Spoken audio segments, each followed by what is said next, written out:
नमस्ते। कैसे आप लोग? आशा करते हैं आप लोग ठीक होंगे। चलिए, आप लोगों को आप लोग जो चाहते थे वो हो रहा है। एक खुशी की बात है कि मेरा चैनल जो है मेरे दोस्तों मोनेटाइज हो गया है, यानी आपका चैनल मोनेटाइज हो गया है। तो इस पे और अच्छे से यूनिफॉर्मी रूप से आपको वीडियो मिलेगा। सो गाइस, आज हम आरसीसी के इंट्रोडक्शन क्लास जानते हैं, यानी आरसीसी आज का जो लेक्चर होगा, आज से आपका लेक्चर आरसीसी स्टार्ट होगा। और हाँ, जो भी प्रीवियस ईयर क्वेश्चन चाहते होंगे ऑब्जेक्टिव कराना और कमेंट्स करेंगे, हम उनका भी सॉल्यूशन करेंगे। सर 2 या 3 का सॉल्यूशन हो गया है, ठीक है। शायद एक सॉल्यूशन पे बहुत सारे कमेंट्स आ रहे थे जिसमें 3-4 ऑप्शन गलत है। बहुत सारा ही आ रहा था, लगभग 10 या 15 से ज़्यादा ही आ गया था कमेंट। देखिए क्या है, ऐसा ना कि आंसर वो गलत नहीं है, ठीक है। आंसर क्या है कि देखिए था तो पता नहीं क्या नहीं है, उसको प्राइवेट कर दिया गया। आज से आपको मैं ही वीडियो अपलोड करूँगा। आई थिंक आज से कोई प्रॉब्लम आपको नहीं दिया जाएगा मेरे दोस्तों। चलिए, आज के क्लास में हम आरसीसी के इंट्रोडक्शन जानते हैं। देखिए आरसीसी क्या है। सबसे पहले तो आता है कि आरसीसी से क्या फ़ायदा। आरसीसी मतलब घर बनाना ही, फ्लोर ढालना ही आरसीसी नहीं होता है। आरसीसी के मतलब कंक्रीट डाल देना ही आरसीसी नहीं होता है। आरसीसी के मतलब रड डाल देना ही कंक्रीट में आरसीसी नहीं होता है। सबसे पहले आरसीसी जानने से पहले, किसी भी चीज़ को जानने से पहले मेरे दोस्तों ये जानिए कि उसको रिक्वायरमेंट के ऊपर, क्योंकि आवश्यकता ही आविष्कार की जर्नी है। रिक्वायरमेंट के ऊपर उसको क्यों बनाया जाता है, उसके बनाने से क्या फ़ायदे हैं क्या नहीं है, वही वाट वेन वेयर हाउ, सारा का सारा उसको खोल दीजिए पढ़ने से पहले किसी भी टॉपिक का। तो सबसे पहले जानते हैं कि आरसीसी क्या है। तो देखिए सबसे पहले मेरे दोस्तों आरसीसी पीसीसी यानी कंक्रीट, टोटल का टोटल फंडा जाता है एक कंक्रीट पे। यानी कंक्रीट क्या है, एक कंक्रीट पे टोटल का टोटल फंडा जाता है कि एक कंक्रीट क्या होता है। कंक्रीट के बारे में हम जानते हैं। सबसे पहले कंक्रीट क्या है, देखिए कंक्रीट क्या है। आजकल मतलब कंक्रीट से पहले भी घर होता था, कंक्रीट से पहले भी ब्रिज होते थे। यानी जो काम आज कंक्रीट से किया जाता है वो काम पहले भी किया जाता था, बट कंक्रीट के द्वारा नहीं, किसी और के द्वारा। जैसे घर बन रहा है, पक्का कच्चा घर बन गया मिट्टी का, ऊपर से देखते थे कि बांस का यानी कि बम्बो यूज किया जाता था, जिसको कंडी धर्म बोलते हैं, वो सब यूज किया जाता है। आज रहा बात ब्रिज का, तो ब्रिज भी दिया जाता है, यानी लकड़ी का बना दिया जाता था। यानी एक काम पहले भी होता था और एक काम अभी भी होता है, लेकिन बात है मटेरियल चेंज होता है, मटेरियल की प्रॉपर्टी चेंज होती है। मटेरियल कैसे चेंज होता है, मटेरियल क्यों चेंज किया गया। तो देखिए जो पहले का कंस्ट्रक्शन था, चाहे ब्रिज हो, चाहे बिल्डिंग हो, चाहे जो रेलवे हो, रेलवे प्लेटफॉर्म हो, जिस चीज़ का भी कंस्ट्रक्शन देखा जाए पहले होता था। लेकिन बात था मेरे दोस्तों कि वो जो कंस्ट्रक्शन था न तो उसका लाइफ पीरियड था, ना तो उसका कोई ड्यूरेबिलिटी था, ना कोई स्ट्रेंथ था। अब ड्यूरेबिलिटी स्ट्रेंथ ये सब क्या है, टॉस फॉर्म में आप लोग जाना होंगे। यानी उसका ना तो कोई जीवन था, लाइफ था, ना ही ड्यूरेबिलिटी स्ट्रेंथ था, प्रॉपर नहीं दे पाता था। पहले पॉपुलेशन कम था तो रजिस्ट कर पाता था। अब पॉपुलेशन यानी आवश्यकता बढ़ते गई तो हमको आविष्कार की जरूरत पड़ते गया। तो आज के डेट में कंक्रीट कहीं भी देखे होंगे, कहीं भी सुने हैं कि मिट्टी का घर यानी कच्चा घर बना रहा, कहीं भी नहीं सुने होंगे मेरे दोस्तों। आज का रिक्वायरमेंट हो गया, हमको कंक्रीट चाहिए। कंक्रीट होता क्या है, तो concrete as a composite material, as a mixture. Concrete एक तरह के मेरे दोस्तों, देखिए सबसे पहले टॉपिक हम जानते हैं कंक्रीट। तो कंक्रीट एक तरह के मेरे दोस्तों मिक्सचर है। किसका मिक्सचर है, तो बाइंडिंग मटेरियल प्लस में एग्रीगेट और प्लस में वाटर। पहले ये समझिए, यानी बहुत सारा बुक आपको ये दे देगा कि कंक्रीट एक कंपोजिट मटेरियल है, सीमेंट, सैंड, एग्रीगेट और वाटर का। तो मेरे दोस्तों वो डिफिनेशन सूटेबल नहीं है। ये बताइए कंक्रीट यहाँ हम सीमेंट का बनाएंगे तो लाइम क्या करेगा, बिटुमिन क्या करेगा, ये सब भी। यानी सीमेंट का जो यहाँ फंडा है, सीमेंट का जो वर्क है मेरे दोस्तों, वह है बाइंड करना, पकड़ना, जोड़ना। यानी 2 या 2 से अधिक कंपोजिट मटेरियल को जोड़ना ही बाइंडिंग मटेरियल का काम होता है। तो बाइंडिंग मटेरियल में मेरे दोस्तों ध्यान से केयर सुनेगा, क्योंकि मेरा बताने का कॉन्सेप्ट अलग रहता है। देखिए बाइंडिंग मटेरियल में हम लाइम भी कह सकते हैं, सीमेंट भी कह सकते हैं, बिटुमिन भी कह सकते हैं, और जो एग्रीगेट का फंडा है इसमें दो आ सकता है, आएगा फाइन एग्रीगेट और कोर्स एग्रीगेट। फाइन एग्रीगेट को आप लोग सैंड कहते हैं, कोर्स एग्रीगेट गिट्टी के नाम से जाना जाता है आपके भाषा में। और वाटर की बात रहा तो सुटेबल वाटर जितना रिक्वायरमेंट होगी उतना डाल देंगे। अब कितना डालेंगे आगे जानेंगे। कभी जब आप ये भी देखेंगे कि इस ना जी इतना से काम न चले था, मतलब इससे काम नहीं चल रहा है, इसमें एक्स्ट्रा और कोई मटेरियल चाहिए, जैसे कि पानी से बचाना हो, बारिश वाले एरिया में बना रहे हैं तो बारिश से खराब भी हो सकता है, जैसे कि वहाँ पर ज़्यादा धुआं है, ज़्यादा मतलब कि एक ऐसा मटेरियल उसके साथ मिला दिया जाए कि वह या तो केमिकल को रजिस्ट कर सके, या वेदर को रजिस्ट कर सके, या पानी को रजिस्ट कर सके, यानी रेन को रजिस्ट कर सके। तो यहाँ पर एक एडमिक्सचर नाम का मटेरियल मिला दिया जाता है।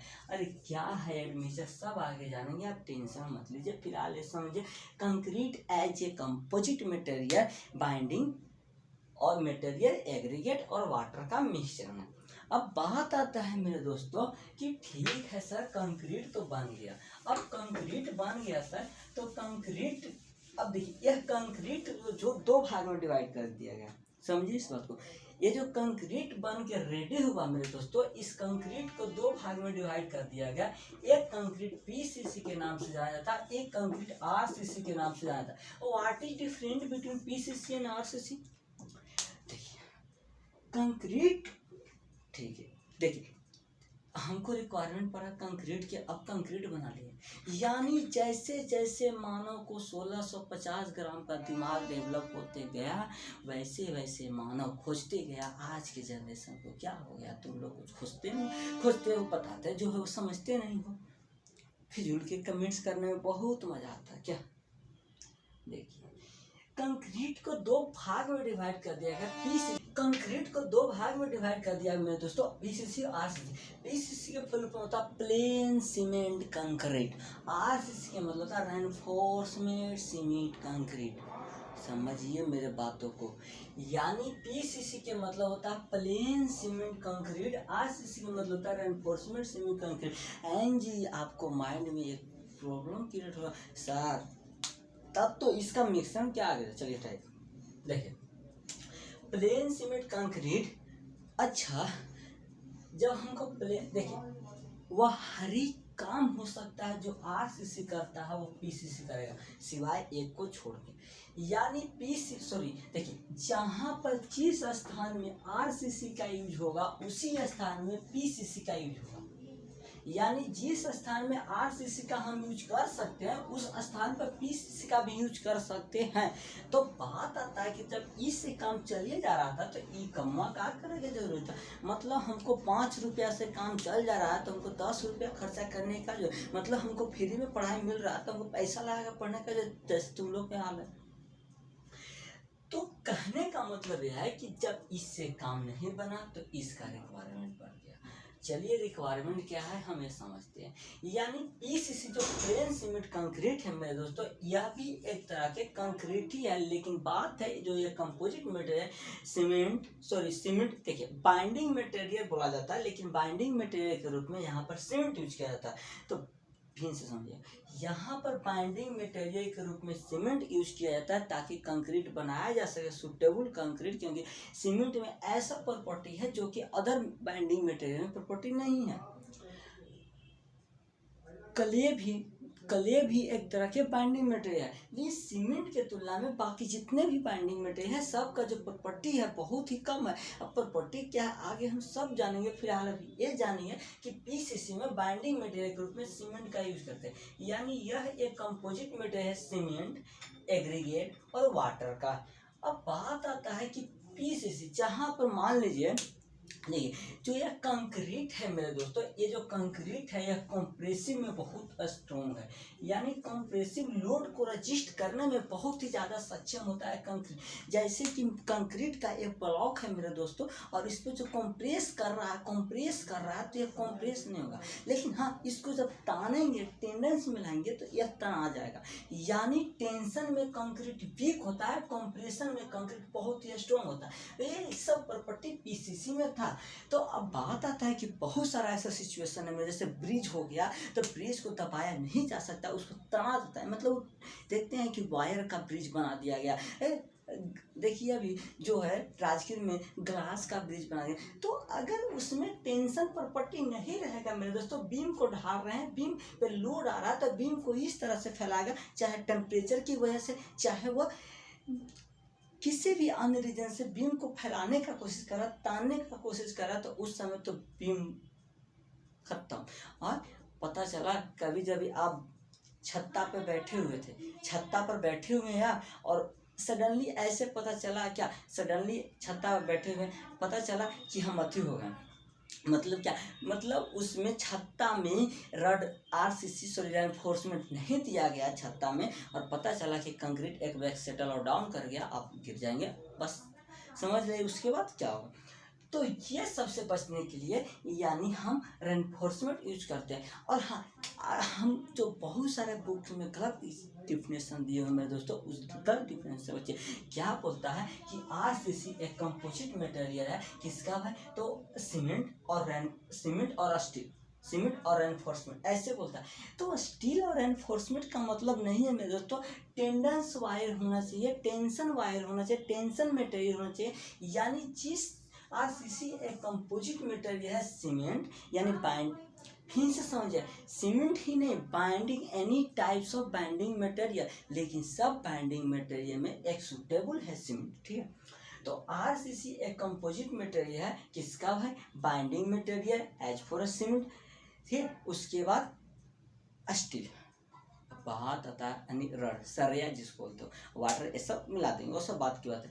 अब बात आता है आपके माइंड में ये आ रहा होगा कि सर आपने अभी बोला है कि रेनफोर्समेंट मतलब स्टील और रड और सरिया नहीं होता है, तो क्या होता है। देखिए रेनफोर्समेंट ऐसा टेंडेंस मटेरियल होना चाहिए मेरे दोस्तों जिसमें टेंशन की प्रॉपर्टी हो, टेंशन की प्रॉपर्टी मतलब इस पे इस तरह से लोड आ रहा है तो ये इस तरह से तनाने की प्रॉपर्टी रखे, तनाने की प्रॉपर्टी रखे, ना कि इस तरह से कंप्रेशन की प्रॉपर्टी रखे। यानी जिस मटेरियल में टेंशन की प्रॉपर्टी आ जाए उसी मटेरियल को हम बोलते हैं क्या, रेनफोर्समेंट। तो बात आता है कि आपके माइंड में बॉम्बो, बांस जो बोलते हैं क्यों होंगे, बॉम्बो पहले के ज़माना में उसी का यूज होकर घर बनता था।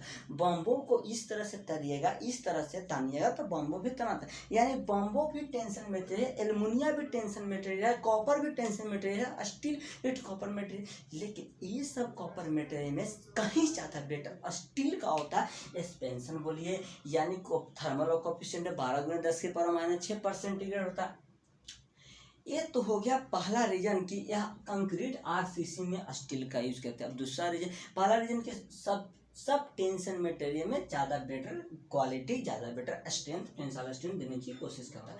अब दूसरा रीजन है कि कंक्रीट बनाने का मतलब होता है कि उसको होमोजीनियस बनाना, समझिएगा बहुत अच्छा से।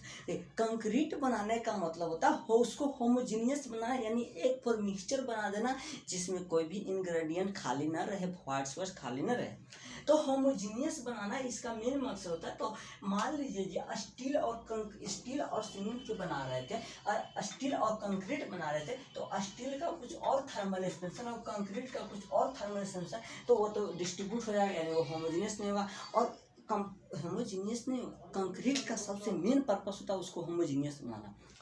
तो वही सब कमियां देखते हुए दोस्तों, स्टील का थर्मल एक्सपेंशन 12×10⁻⁻6 और कंक्रीट का भी जो है इसी के आसपास होता है। तो दोनों का सेम होता है, 2 रीजन से बनाया जाता है। रीजन तो बहुत सारा है, मेनली 2 रीजन है। तो आई होप आप इसको समझ गए होंगे। अब हम चलते हैं जो आपको आरसीसी में पढ़ना है, स्ट्रक्चर इंजीनियरिंग। मतलब अब आरसीसी से लेके आरसीसी से कौन कौन सा काम होता है उसके हम जानते हैं।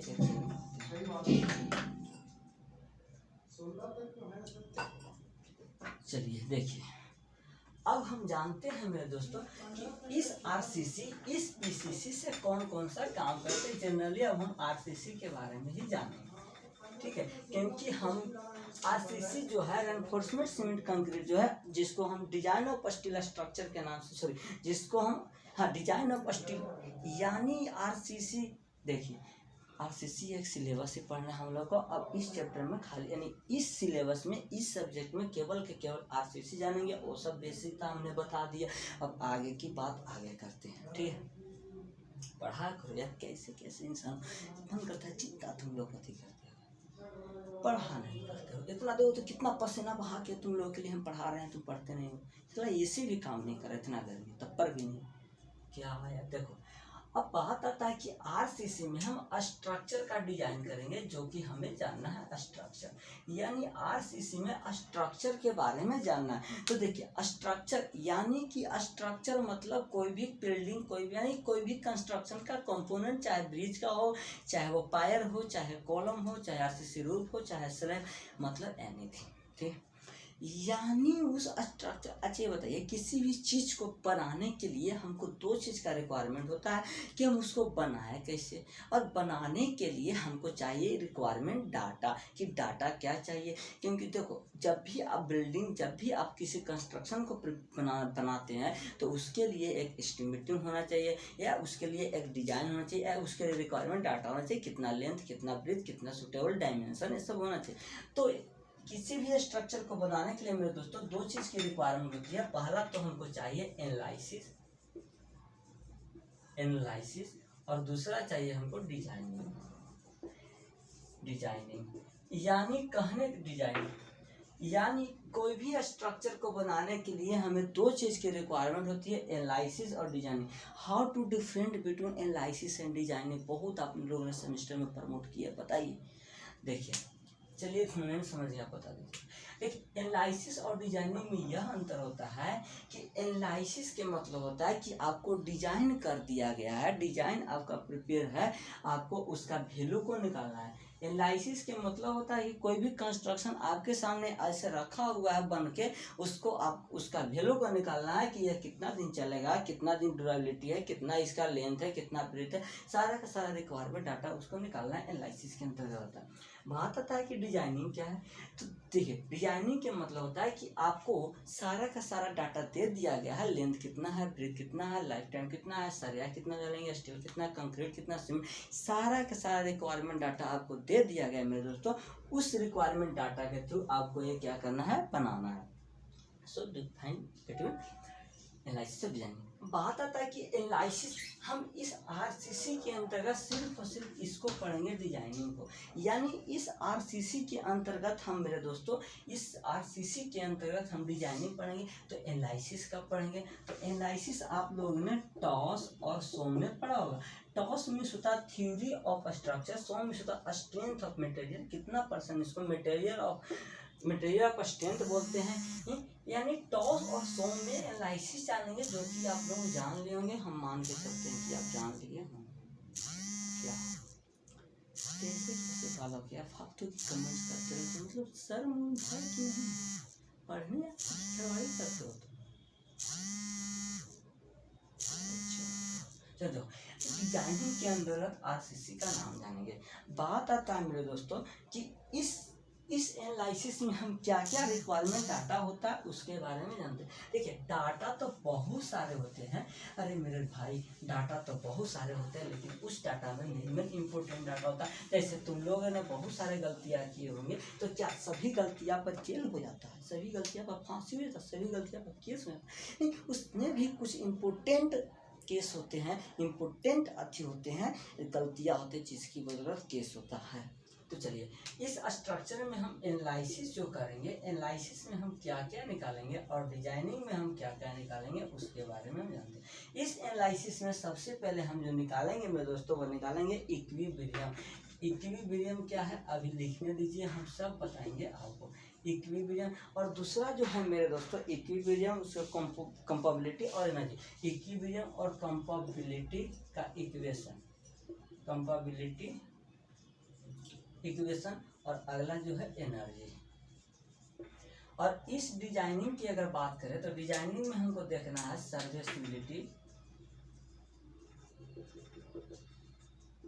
सर्विसिबिलिटी, ड्यूरेबिलिटी, उसके बाद देखना है इकोनॉमिक, उसके बाद देखना है हमको सेफ्टी, और उसके बाद देखना है एस्थेटिक, सुंदरता। चलिए इतना पॉइंट समझते हैं। यानी हम ये जाने कि स्ट्रक्चर बनाने के लिए हमें दो चीज़ चाहिए, एनालिसिस और डिजाइनिंग। एनालिसिस हम टॉस और सॉम में पढ़ते हैं, जो मैं मान के चल रहा हूँ आप लोग पढ़ रहे होंगे, और डिजाइनिंग हम इस सेशन में आरसीसी में पढ़ेंगे, इस सब्जेक्ट के अंतर्गत। अब बात आता है मेरे दोस्तों कि एनालिसिस में हम क्या क्या मेन पॉइंट निकालेंगे। तो एनालिसिस करने के लिए हमको इक्विलिब्रियम चाहिए, कंपैटिबिलिटी इक्वेशन चाहिए, एनर्जी चाहिए। ये हम मान के चल रहे हैं, ये तीनों आप जान चुके होंगे, क्योंकि अगर ये तीनों को छेड़ाता है तो बहुत बड़ा लंबा जाएगा। जो देखिए जनरली भाषा में इक्विलिब्रियम का मतलब होता है कि स्ट्रक्चर पर हॉरिजॉन्टल आने वाला लोड, स्ट्रक्चर पे वर्टिकल आने वाला लोड, स्ट्रक्चर पे मूवमेंट आने वाला लोड, सारा का सारा जीरो है। इक्विलिब्रियम के मतलब स्ट्रक्चर पे हॉरिजॉन्टल आने वाला लोड, स्ट्रक्चर पे वर्टिकल आने वाला लोड, स्ट्रक्चर पे मूवमेंट आने वाला रोटेशनल लोड, सभी के सभी क्या हो जाए, जीरो हो जाए, इक्वल हो जाए, उसको बोलते हैं इक्विलिब्रियम। कंपैटिबिलिटी समान। चलिए मेन हमका मेरा जो पॉइंट है ये सर्विसिबिलिटी, यानी इस डिजाइन के अंतर्गत जाना। देखिए एन जी आप लोग ये बताइए कि बिल्डिंग बना दिए और बिल्डिंग 25 करोड़ 30 करोड़ 40 करोड़, इतना से कम तो नहीं बनता स्ट्रक्चर। इतना का कंस्ट्रक्शन तैयार कर दिए और उसको कोई यूज नहीं हो रहा है, तो क्या फायदा है? कोई फायदा है? जैसे कि आपको माता पिता ने जन्म दिया है, आप उनको सेवा नहीं कीजिए, आप उनका मनोकामना पूर्ण नहीं कीजिए, तो आपको जानने से क्या फायदा है? कोई फायदा है दिखता है आपको? क्या इसी लाइफ मिला है गर्लफ्रेंड को आने के लिए? मतलब क्या है यार, आप लोग फैशन बना लिए। चलिए यानी कहने का मतलब कोई भी कंस्ट्रक्शन को बनाया जाता है तो देखा जाता है कि वो सर्विसिबिलिटी कितना है, यूजफुल कितना है अपने पूरे के पूरे लाइफ में। तो ये सर्विसिबिलिटी के अंदर। अच्छा ये बताइए, किसी भी तरह के कंस्ट्रक्शन तैयार हुआ और देखने में अच्छा ही नहीं है, जैसे कि आजकल आपको अगर अच्छे आप नहीं हैं, आजकल तो ये भी हो गया कि जो पर्सन अच्छा नहीं है उसको भी हैंडसम वाइफ मिल जाती है। कैसे? सरकारी नौकरी है, मतलब क्या सरकारी नौकरी का कमाल। तो ये सब यहाँ नहीं चलता। अगर आपका कंस्ट्रक्शन बिल्डिंग नहीं कर, कोई भी कंस्ट्रक्शन अगर आपको दिखने में अच्छा नहीं लगता तो उसको बनाने का कोई मतलब नहीं होता है, इसलिए उसको सुंदर दिखना चाहिए, एस्थेटिक। ड्यूरेबिलिटी, ये बताइए आप जब कंस्ट्रक्शन बना चुके हैं और उस पर जैसे ही चलना स्टार्ट किए, आप जो कंस्ट्रक्शन बना चुके हैं उसको जैसे ही यूज करना स्टार्ट किए, वह क्या हुआ, गिर गया, यानी टिकाऊ नहीं हुआ, ड्यूरेबल नहीं, रजिस्ट नहीं कर पाया। तो ये भी देखा जाता है कि जब भी कोई कंस्ट्रक्शन को बनाया जाता है तो वह कितना कितना रजिस्ट कर सके, कितना कितना टिकाऊ हो सकता है, ड्यूरेबिलिटी देखा जाता है। इकोनॉमिक, ये बताइए एक सिविल इंजीनियर का क्या पर्पस होता है? कोई भी कंस्ट्रक्शन को कम टाइम में कम पैसा में अच्छा क्वालिटी, अच्छा यूजफुल लाइफ दे, यही एक प्रोफेशनल सिविल इंजीनियर का काम होता है। तो ये बताइए, अगर इकोनॉमिक मतलब सस्ता कंस्ट्रक्शन होना चाहिए, उसके बाद सेफ्टी, यानी ये बताइए सेफ्टी नहीं देखा जाए तो खास करके भारत में बहुत ही बड़ा रिस्क है मेरे दोस्त। देखते हैं कि लिफ्ट में लिखा रहता है, सॉफ्ट वार्निंग दिया जाता है कि as for as person 15 one time, मतलब एक समय में 15% से ज़्यादा नहीं जाना चाहिए। लेकिन बिहार, भारत कोई नहीं सुनता, 15 बोलता है, चलो ठीक है 20 जाएंगे 25 जाएंगे। तो ये बताइए एक आम आदमी जब ये सोच सकता है तो एक इंजीनियर, सिविल इंजीनियर क्या सोच सकता है? तो वो बोलता है अच्छा बेटा ऐसा बात है, तो बिना पढ़े लिखे डिग्री लिए सिविल इंजीनियर का दिमाग लगाता है, हम भी लगाएंगे। तो वो क्या करता है, 1.5 से 2 गुना सेफ्टी लिया जाता है, 3 गुना लिया जाता है, और सिचुएशन के अनुसार इस पर फोकस नहीं करना, बल्कि देखना है कि वो सेफ्टी लेकर कंस्ट्रक्शन बनाता है। यानी उस पर लिखा रहता है कि 15% वन टाइम जा सकता है, तो उसमें 45% वन टाइम भी जा सकता है, लास्ट उसका वार्निंग उतना रहता है। लेकिन अगर 45 पर लिख देगा मेरे दोस्तों तो उसमें 90% जाएगा, इसीलिए ऐसा नहीं करता है। सो आज जो आप लोगों के था इतना ही रहने देते हैं। आई होप आपको अच्छा लगा होगा, आप कमेंट्स कीजिएगा। अगर जो पर्सन चाहते होंगे, अगर जो चाहते होंगे आरसीसी का प्रीवियस ईयर करवाना, उन डिस्क्रिप्शन में कमेंट्स कर दे, सभी कमेंट सेक्शन में कमेंट कर दे, हम उसका सॉल्यूशन करेंगे। आज से आपको हम ही आपका आंसर शीट, PDF सब कुछ देंगे। जैसा कि ACTE का हमने किया था, PDF आप लोग डाउनलोड कर सकते हैं, इसका लिंक डिस्क्रिप्शन में दिया रहेगा। So thank you for last watching video, bye bye.